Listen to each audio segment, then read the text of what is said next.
Magandang araw sa iyo, Kuya Demetrios. Sana ay mahanap ng kwento ko ang daan patungo sa iyong mga tagapakinig. Isa akong taga-subaybay ng iyong mga narration at sa pagkakataong ito, nais ko namang ibahagi ang isang karanasang pilit ko nang ibinabaon sa limot, ngunit tila bumabangon pa rin sa tuwing sumasapit ang dilim. Ako si Elias, 25 anyos. Lumaki ako sa isang liblib na sityo sa Capiz, sa isang lugar na kung tawagin ay Sitio Malalim. Hindi naman kami mahirap pero hindi rin masasabing marawasa. Ang buhay namin doon ay nakadepende sa kung ano ang ibinibigay ng lupa at ng kakahuyan. Tahimik ang kinilakan ko, yung tipong kunilan na manakuliglig at kaluskos na manakawayan ang maririnig mo pagsapit ng alas 6 ng hapon.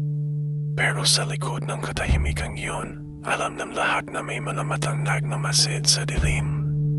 Bata pa lang ako, mulat na ako sa mga kwentong hindi dapat binabanggit ng malakas. Noong panahong iyon, kakauwi ko lang galing sa bayan para bisitahin ang may sakit kong lola. Ang aming bahay ay nakatayo sa gitna ng malawak na taniman ng niyog, malayo sa mga kapitbahay. Ang pinakamalapit na bahay ay halos 1 kilometro pa ang layo, kaya sanay ako sa pag-iisa. Pero iba ang pakiramdam ng hangin inihip sa akin ang hapong yun. Malagkit ang hangin, tila may dalang amoy ng nabubulok na karne na pilit itinatago ng bango ng manahuling bulaklak ng dapit hapon. Nararamdaman ko ang bawat yabag ng aking mga paa sa tuyong dahon habang tinatahak ko ang landas pauwi. Ang bawat kalusko sa paligid ay tila bumubulong sa aking pandinig. Hindi ko maipaliwanag pero parang may bigat sa dibdib ko na nagsasabing hindi ako mag-isa sa daan. Huminto ako sandali para ayusin ang bitbit kong bag at doon ko narinig ang isang tunog na nagpatayo ng lahat ng balahibo ko sa katawan. Isang mahinang tik-tik-tik. Akala ko longgo na ay ibon lang o baka tumutulo ang dagda mula sa puno ng niyog.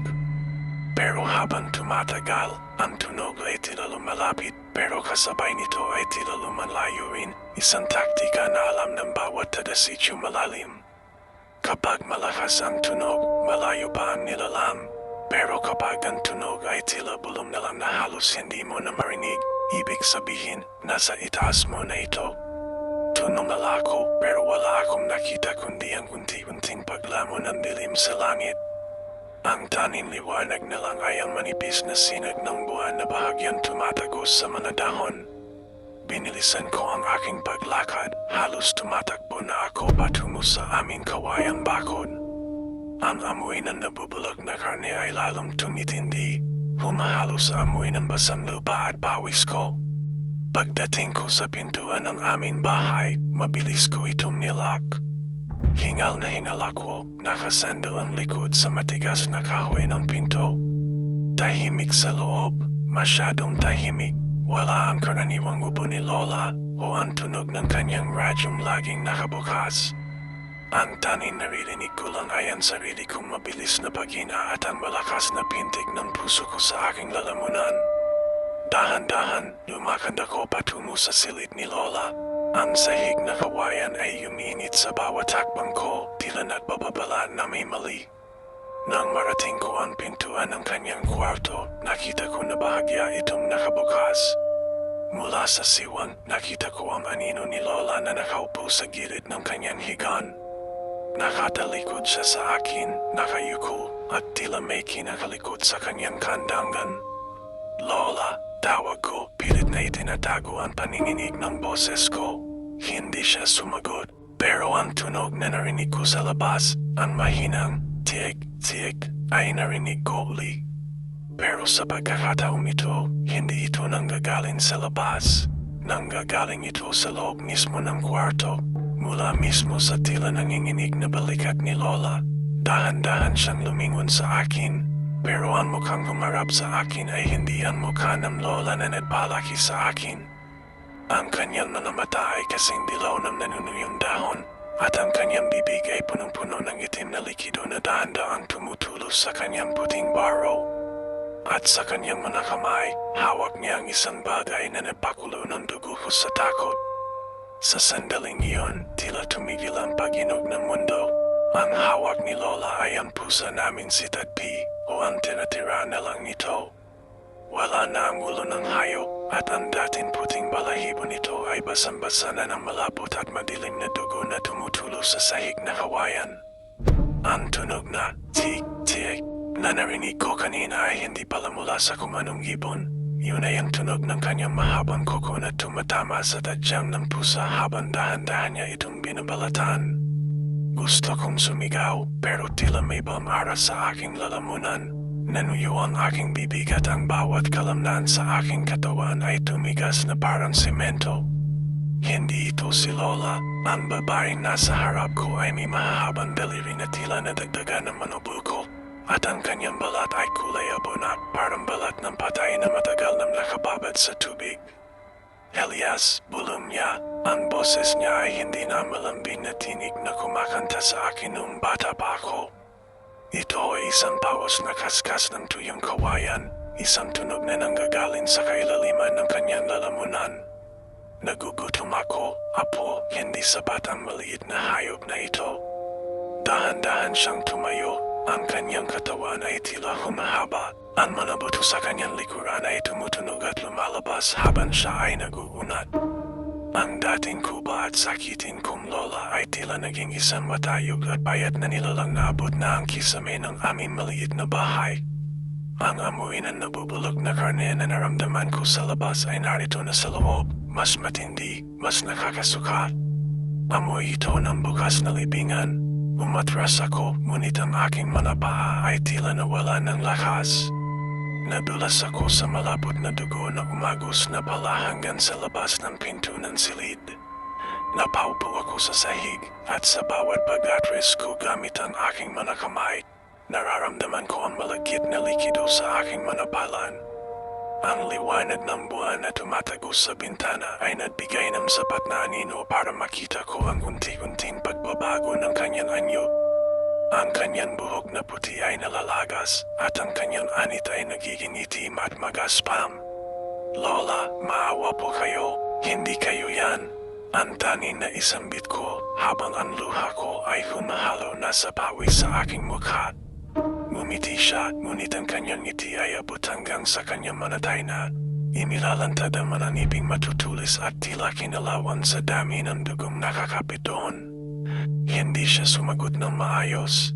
Sa halip, isang mahabang bilat na tila isang itim na ahas ang lumabas sa kanyang bibig at tinilaan ang dugong nasa kanyang mga daliri.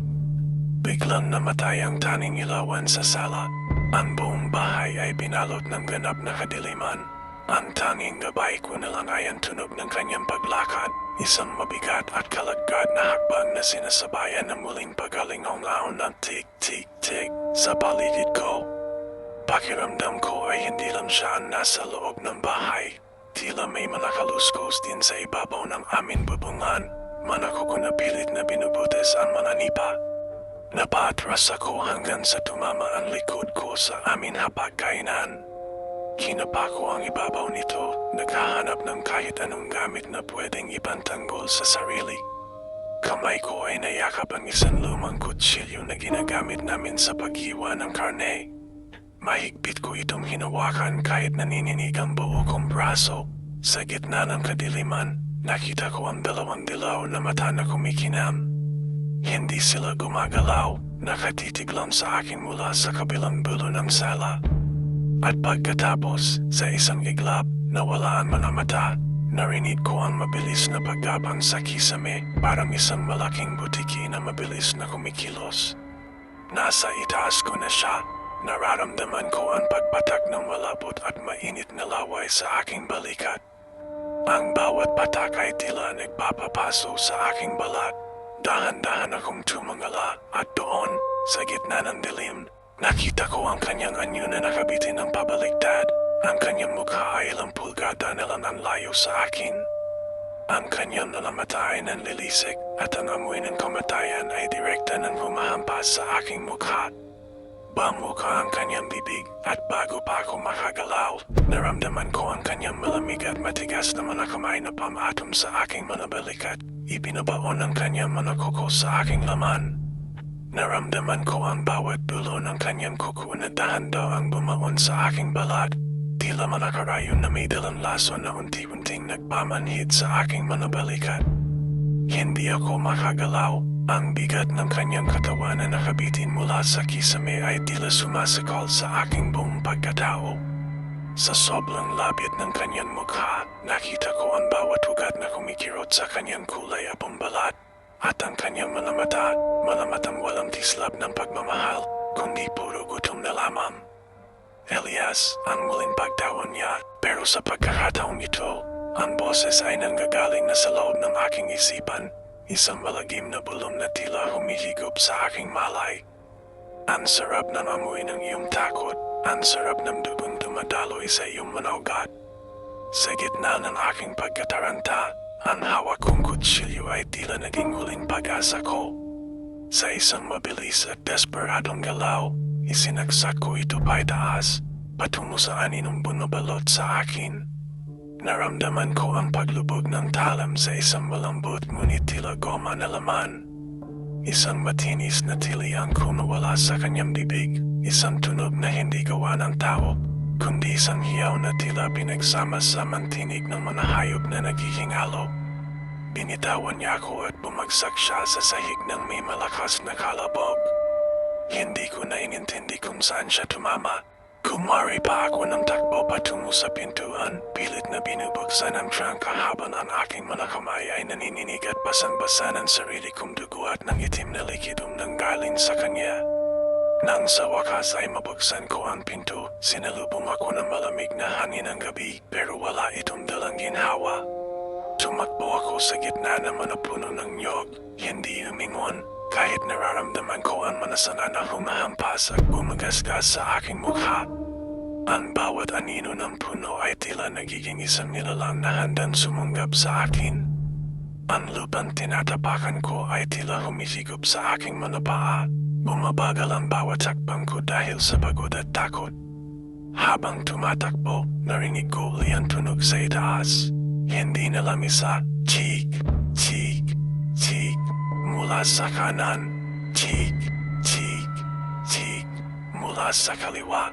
At ang pinaka-nakakakilabot ay ang tunog ng malalapad na pakpak na tila humhampas sa hangin sa itaas ng mga talugtog ng nyog. Parang isang malaking payong na binubuksan at isinasara ng mabilis. Huminto ako sa isang maliit na bakanteng lote, hingal na hingal. Ang aking puso ay tila sesabog na sa loob ng aking dibdib. Tumunala ako at nakita ko ang apat na anino na umihikot sa itaas. Animoy malabuwitring naghihintay ng tamang pagkakataon. Alam nila na wala na akong matatakbuhan. Sa gitna ng masukal na taniman, ako ay isang munting insekto na nakulong sa sapot ng mga nilalang na ito. Biglang tumigil ang lahat ng tunog. Ang mga kuliglig ay natahimik. Ang hangin ay huminto sa paghihit. Sa gitna ng katahimikang iyon, narinig ko ang isang mahinang kalusko sa aking likuran.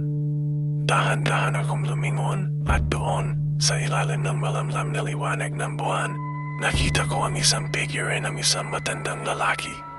Nakatayo siya, walang kagalaw-galaw, hawak ang isang mahabang tungkod na may nakasabit na kumanong tuyong bungo. Huli na ang lahat, Elias, sabi ng matanda. Binuksan mo na ang pinto, hindi mo na sila mapipigilan. Sa isang iglap, ang malanino sa itaas ay biglang bumulusok pababa patungo sa akin. Ang huli kong natatandaan ay ang tunog ng pagpunit ng tela at ang matalim na kuko na bumaon sa aking binti. Hinihila ako pabalik sa kadiliman ng kakahuyan. Naramdaman ko ang malapit na hila sa aking binti, isang puwersang hindi makataon na tila naggagalin sa kailaliman ng lupa. Ang talam ng kanilang mga kuko ay bumaon ng malalim, hinihiwa ang aking balat at kalamnan hanggang sa maramdaman ko ang lamig ng hangin sa aking buto. Napasubsob ako sa tuyong lupa, ang aking mukha ay humahalik sa alikabok at manubulog na dahon habang kinaladkad ako patungo sa mas masukal na bahagi ng kakahuyan. Bitawan niyo ako, tulong, ang tanging na isigaw ko, ngunit ang boses ko ay agad na nilamon ng kapaligiran. Ang matandang lalaking may tungkod ay hindi gumalaw. Nanatili siyang nakatayo. Ang kanyang mga mata ay blanco. parang dalawang butas na walang laman. Habang hinihila ko palayo, nakita ko ang kanyang bibig na dahan-dahang bumubukat. Hindi para magsalita, kundi para maglabas ng isang mahaba at manipis na tunog na parang huni ng isang naghihinalong aso. Ang tunog na iyon ay tila hudyat dahil lalong bumilis ang paghila sa akin. Huminto ang pagkalagad sa akin sa paanan ng isang higanteng puno ng balete. Ang manogat nito ay tila mga naglalakihang bituka na nakakalat sa lupa, lumalabas at bumabalitok sa isa't isa. Sa itaas, ang apat na aninong nakita ko kanina ay isa-isang bumaba. Hindi sila mga tao, ang kanilang mga katawan ay mahahaba, payat at balot ng maitim na balahibo na tila basang-basa ng lanis. Ang kanilang mga mukha ay tila tinunaw na kandila, walang ilong, puro bibig na puno ng naglalakihang panyo. Ang isa sa kanila, ang pinakamalaki, ay dahan-dahang lumapit sa akin. Ang amoy nito ay mas matindi kaysa kay Lola. Amoy ito ng mga bangkay na naiwan sa ilalim ng araw ng ilang linggo.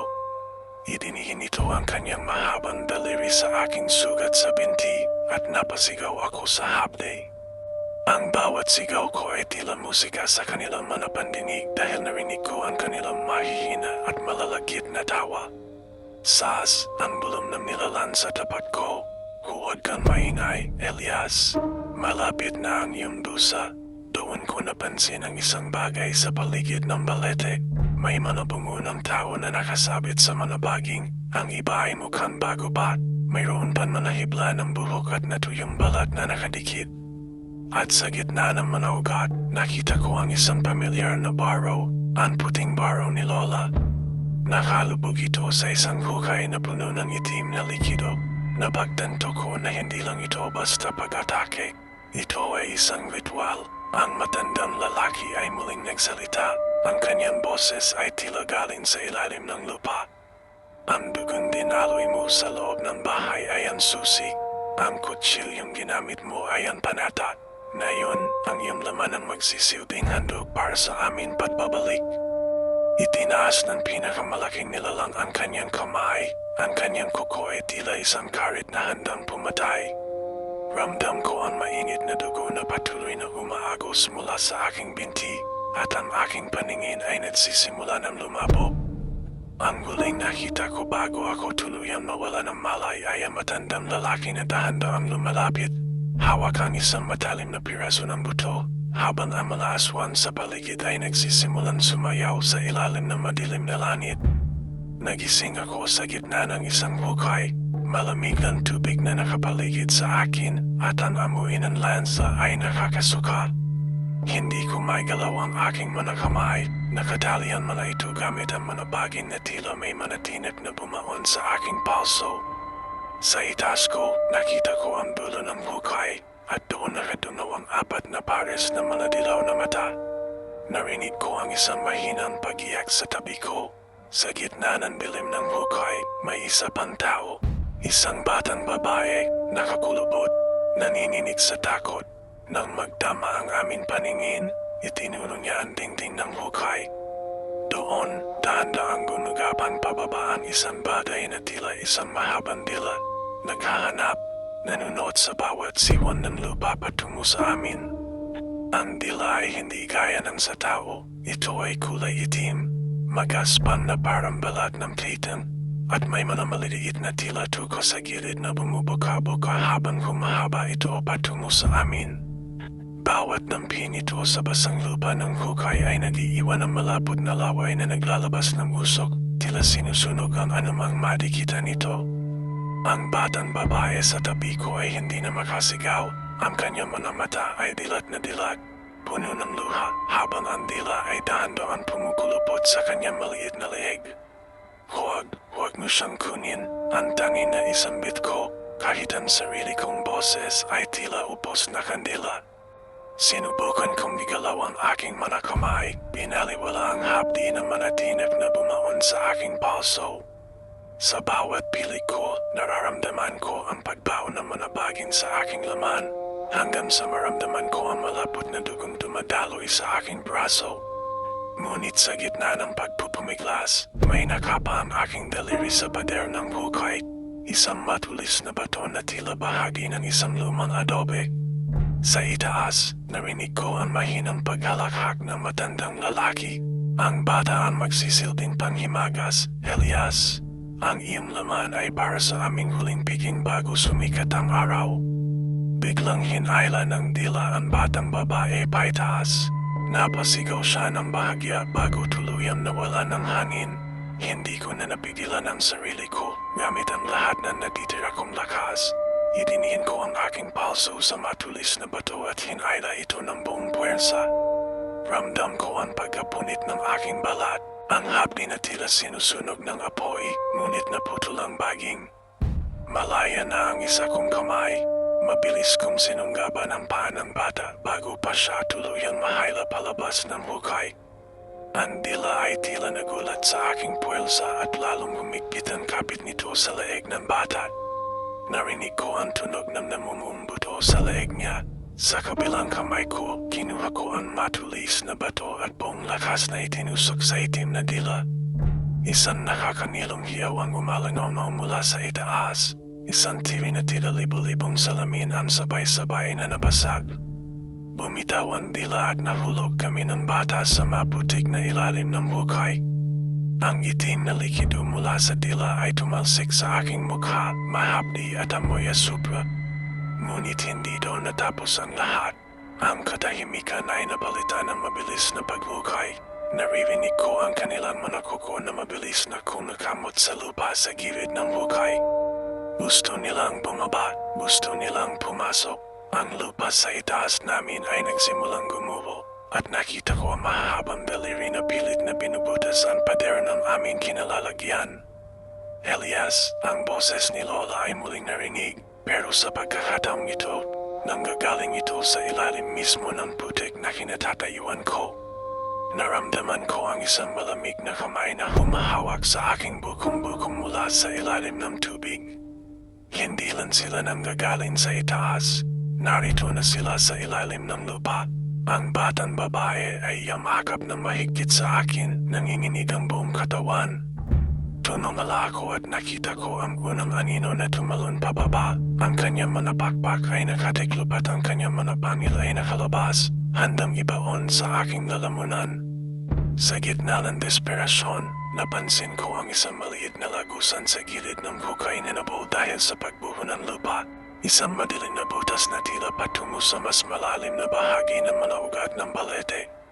Wala na kaming ibang pagpipilian. Kapit ka lang, bulong ko sa bata habang isinisiksik ko ang aming mga katawan sa masikip at madilim na lagusan, habang nararamdaman ko ang hininga ng halimaw sa likuran ng aking bato. Ang lagusan ay masikip, malagkit at amoy na agnas na ugat. Bawat pagkilos namin ay tila sinusukat ng kipot ng daanan.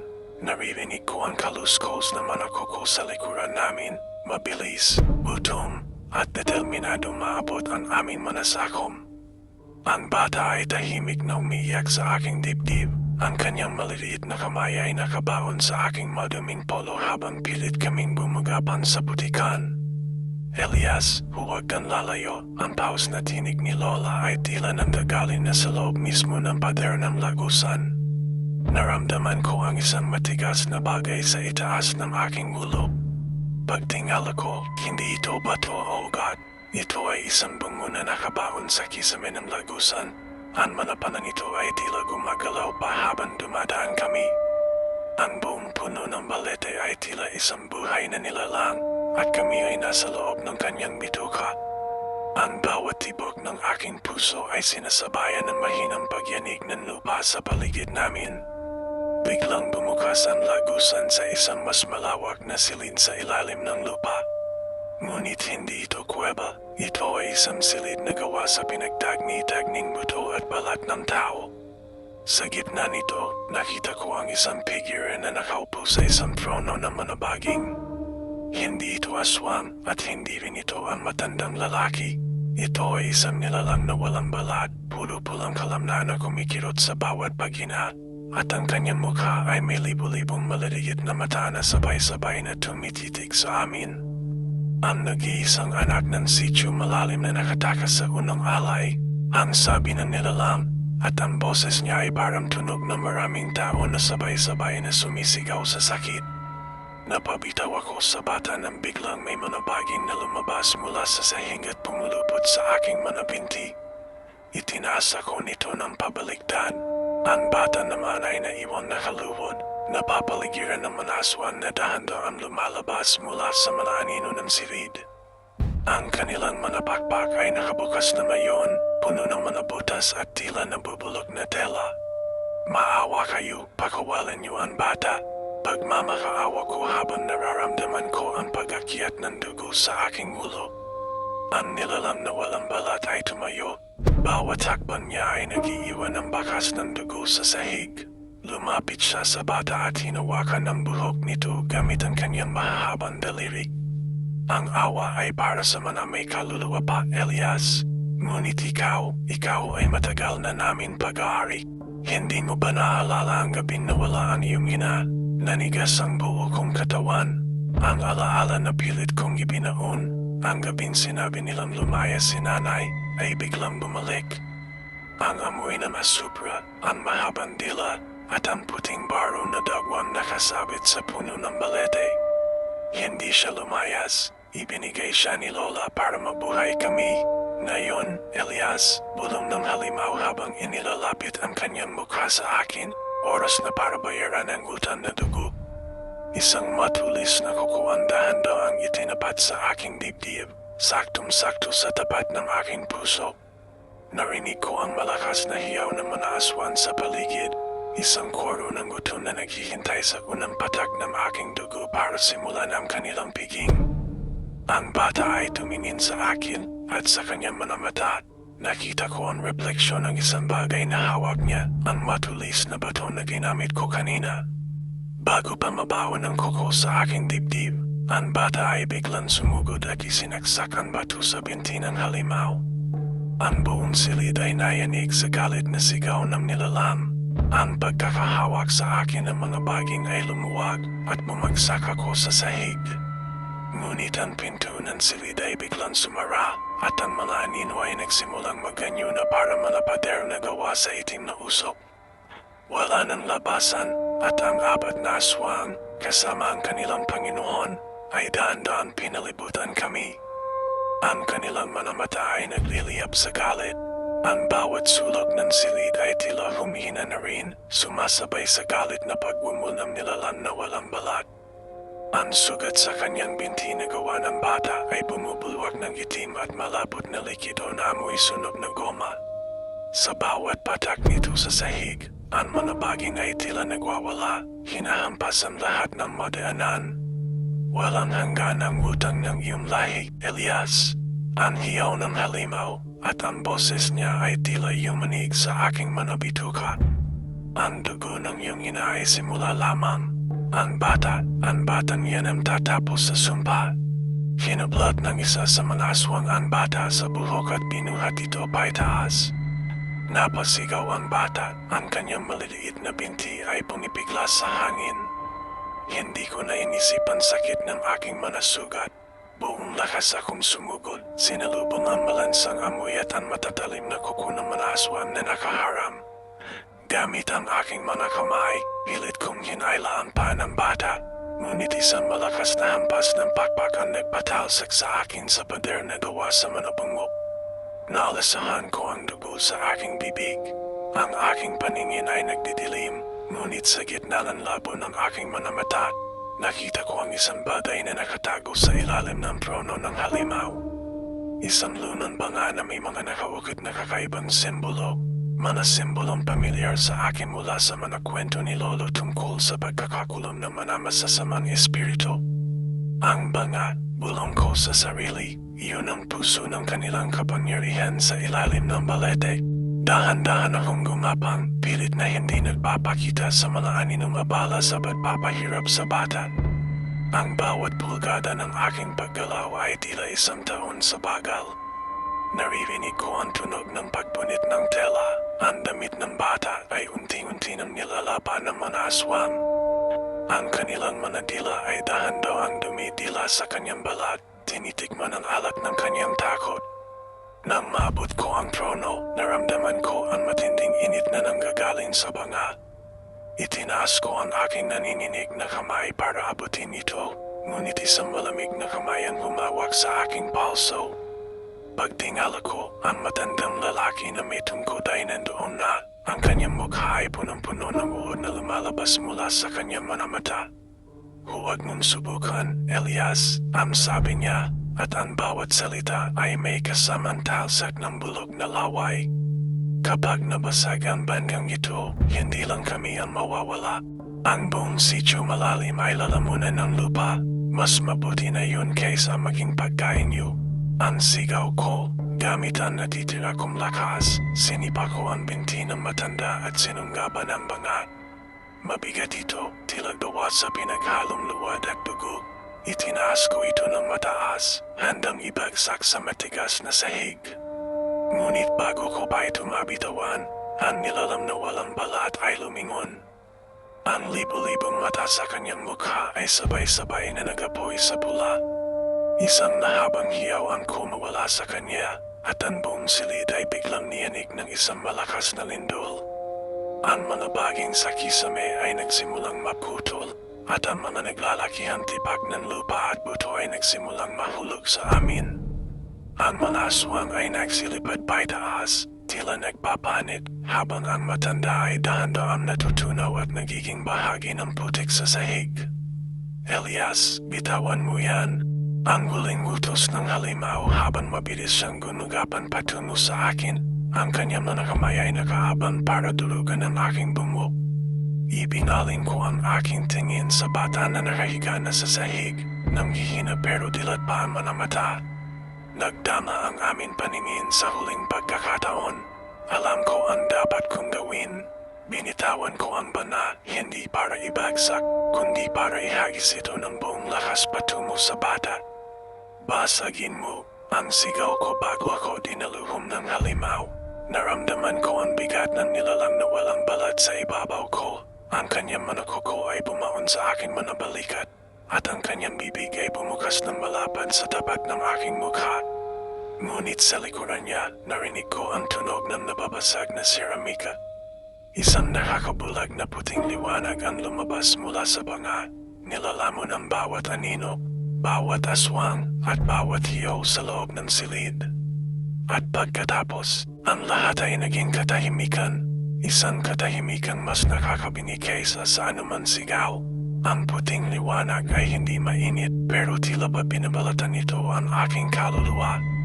Sa bawat segundo na lumilibas, nararamdaman ko ang pagluwag ng mga kuko ng halimaw sa aking balikat hanggang sa maging abo na lamang ang kanyang mabigat na katawan sa ibabaw ko. Ang mga hiyaw ng mga aswang ay biglang naputol, napalitan ng isang mahabang kaskas ng hangin na tila humihigop sa lahat ng dumi sa loob ng silid. Nang dahan-dahang hamupa ang liwanag, tanging ang amoy ng sunog na buhok at luma na kawayan ang naiwan. Wala na ang trono, wala na ang mga pader na gawa sa bungo, at wala na ang nilalang na walang balat. Ang paligid ay naging isang payak na kuweba na lamang sa ilalim ng mga ugat ng balete. Ang bata ay nakahiga sa gitna, hindi gumagalaw, hawak pa rin ang isang piraso ng nabasag na banat. Nene, bulong ko, pilit na iginagapang ang aking katawan patungo sa kanya. Bawat belaw ko ay parang binabali ang aking mga buto. Ang aking binti ay wala ng pakiramdam, at ang aking paningin ay tila may malitim na butik na sumasayaw. Nang maabot ko siya, dahan-dahan kong hinawakan ang kanyang maliit na kamay. Malamig ito pero naramdaman ko ang mahinang tibok ng kanyang palso. Buhay siya, ngunit bago pa ako makahina ng maluwag, isang pamilyar na tunog ang muling umalingaw sa katahimikan. Chik, chik, chik. Hindi ito nanggagaling sa itaas at hindi rin sa paligid. Nanggagaling ito sa likuran ng isang malaking ugat sa sulok ng kuweba. Dahan-dahan lumabas ang isang tigir. Hindi ito aswang at hindi rin ito si Lola. Isang babae ang nakatayo roon, nakasuot ng punit-punit na puting baro, ang baro ni nanay. Ang kanyang mukha ay maayos, tila hindi tumanda simula noong gabing mawala siya. Pero ang kanyang mga mata ay walang itim. Putilan ang lahat tila dalawang perlas na nakabaon sa kanyang bungo. Ngumiti siya sa akin, isang ngiting punong-puno ng pait at pamumulila. Elias, tawag niya, at ang boses niya ay ang tunay na boses ni nanay na naaalala ko sa aking mga panaginip. Salamat sa pagpapalaya sa amin, pero alam mo namang hindi natatapos ang gutom sa isang basag na banay lang, diba? Lumingon siya sa bata at ang kanyang dila, isang mahaba at itim na dila na katulad ng sa halimaw kanina, ay dahan-dahan lumabas at pumalik sa hangin. Ang bata, kailangan niya ng mag-aalaga sa mundong ito, at kailangan ko ng bagong katawan para makabalik sa sitio malalim. Naramdaman ko ang biglang panlalamig ng aking sikmura. Ang liwanag kanina ay hindi pala paglipol, kundi paglibat. Ang sumpa ay hindi namamatay, naghahanap lang ito ng bagong sisidlan. At sa harap ko, ang nanay na matagal ko nang hinahanap ay hindi na ang taong nagmahal sa akin. Siya na ang bagong reyna ng kakahuyan. Dahan-dahan siyang lumapit, ang kanyang mga paa ay hindi tumatapak sa lupa, tila lumulutan sa ibabaw ng putik. Ang bawat hakbang niya ay nagpapatubo ng mga itim na bulaklak sa kanyang dinadaanan. Ibigay mo sa akin ang bata, Elias, bulong niya habang ang kanyang dila ay dahan-dahan lumalapit sa mukha ng nanininig na bata. At hahayaan kitang mabuhay, hahayaan kitang makabalik sa iyong tahimik na buhay, malayo sa dilim na ito. Tiningnan ko ang bata at pagkatapos ay tumingin ako sa babaeng tinawag kong nanay. Ang kutsilyo yung ginamit ko kanina ay nasa tabi ko lang, dalawang nakabaon sa putik. Alam kong wala na akong lakas para lumaban, pero alam ko rin na kapag ibinigay ko ang bata, hindi na matatapos ang lagim sa amin sitio. Hindi, ang tanging nasabi ko habang pilit kong itinayo ang aking sarili, ginagamit ang pader ng kuwebo bilang sandigan. Ang mukha ni nanay ay biglang nagbago. Ang kanyang magandang anyo ay tila nabulok sa isang iglap. Inilalantad ang bungwat ang manood na gumagapan sa kanyang pisngi. Ang kanyang hiyaw ay yumanig sa buong kuweba at ang manaugat ng balete sa itaas ay nagsimulang bumagsak, tila mga naglalakihan letigo na handang pumatay. Sa gitna ng kaguluhan, nakita ko ang isang maliit na siwang sa itaas kung saan tumatagos ang liwanag ng bukang liwayway.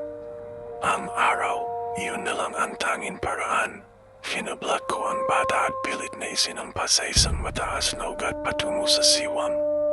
Umakyat ka, huwag kang lilingon, sigaw ko sa kanya, ngunit bago ko pa maitalo ng sarili ko, naramdaman ko ang isang malakas na hila sa aking baywang.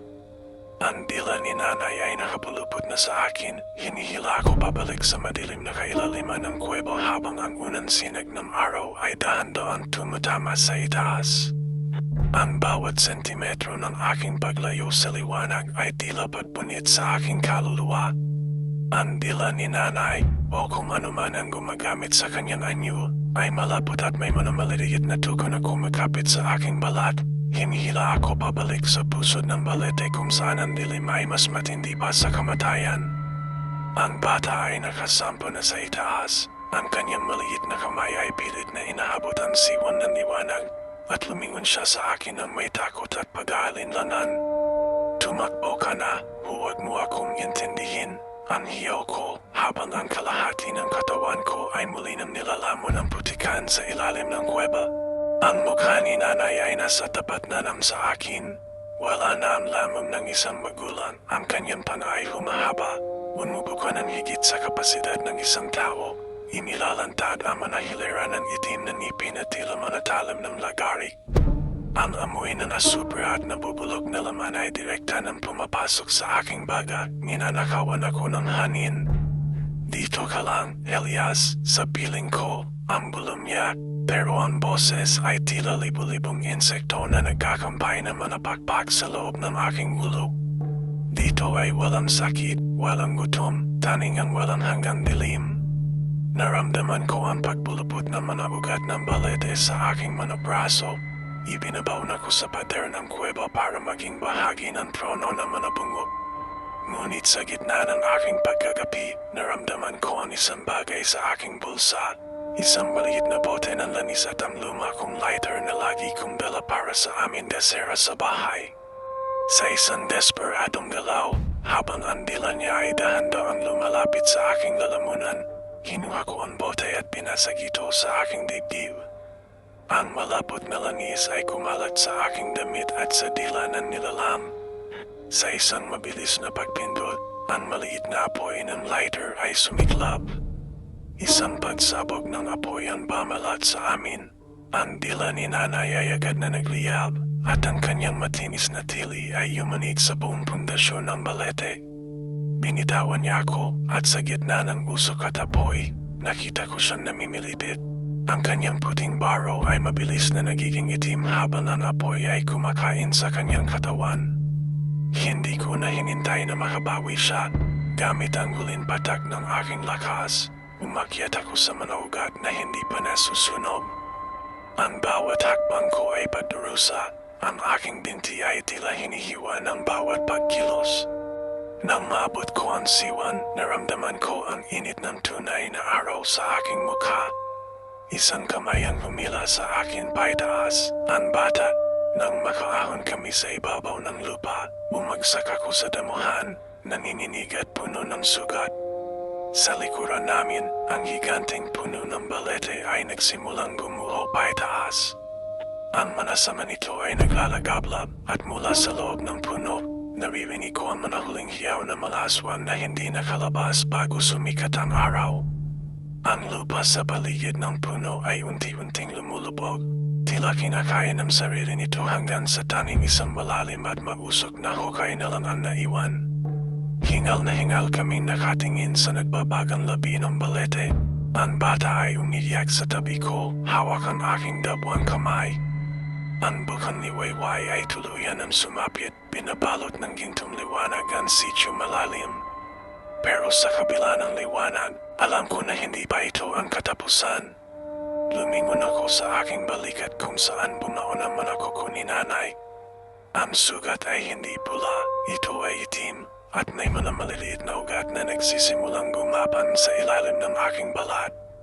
Naramdaman ko ang isang mahinang tik-tik-tik sa loob ng aking sariling dibdib. Tumingin ako sa bata at sa unang pagkakataon, nakita ko ang refleksyon ko sa kanyang mga mata.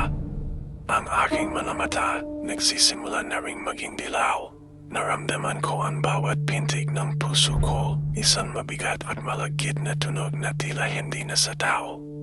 Ang chik, chik, chik sa loob ng aking dibdib ay lalong bumibilis, sumasabay sa bawat paghinga ko ng malamig na hangin ng madaling araw. Tumingin ako sa aking mga kamay, ang mga kuko ko ay dahan-dahang humahaba, nagiging kasing talam ng mga karit na pumatay sa aking lola. Ang bata ay dahan-dahang pamatak ang luha, umatras siya ng isang hakbang habang nakatingin sa aking mukha. Sa kanyang mga mata, hindi na ang kuya na nagligtas sa kanya ang nakikita niya, kundi ang halimaw na papalit sa trono ng balete. Ang liwanag ng araw na tumatama sa aking balat ay hindi na nagbibigay ng init. Sa halip, tila ito ay nagpapapaso sa akin, pilit na itinataboy ang banyaga at madilim na presensya sa loob ng aking katawan. Takbo na, nene, bulong ko, at ang boses ko ay hindi na akin. Ito ay naging isang paus na hilanghing, isang tunog na nanggagaling sa kailaliman ng isang libingan hindi natatapos. Huwag kang lilingon, sabihin mo sa kanila, huwag na silang babalik sa sityo malalim. Tumalikod ang bata at kumaripa ng takbo patungo sa direksyon ng kabayanan. Ang kanyang maliit na figure ay unti-unting nilalamon ng hamog ng umaga. Naiwan akong mag-isa sa gilid ng nagbabagang hukay. Ang bawat hibla ng aking pagkatao ay unti-unti na nilalamon ng sumpa. Ang alaala ng aking pagkabata, ang bango ng kape sa umaga, at ang tunog ng tawa ng aking kapatid, lahat ay dahan-dahan naglalaho, pinapalitan ng isang matinding gutom. Isang gutom na hindi mapapawi ng anuman pagkain ng tao. Napatingin ako sa aking refleksyon sa isang maliit na tipak ng basag na banana nasa putikan. Ang mukhang nakatitig sa akin ay may manamatang kulay dilaw, nanliwisik, at ang aking dila ay dahan-dahan lumalabas para tikman ang dugo sa aking sariling sugat.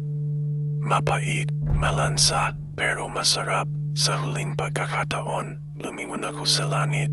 Ang araw ay tuluyan ng sumikat, pero para sa akin, ang gabi ay hindi na matatapos. Dahan-dahan akong gumapang pabalik sa madilim na bahagi ng mga nasunog na ugat. Doon sa lugar na hindi naaabot ng liwanag. Doon, sa ilalim ng lupang may utang na dugo, maghihintay ako. Maghihintay ako hanggang sa muling lumubog ang araw at hanggang sa may susunod na maligo sa madilim na landas ng sityo malalim. Tik, tik, tik. Ang tunog ay nanggagaling na sa aking lalamunan at sa gitna ng katahimikan ng kakahuyan, ang aking unang hiyaw bilang bagong hari ng dilim ay umalingongaw. Hudyat na ang sumpa ay hindi namatay. Ito ay nagpalit lamang ng pangalan.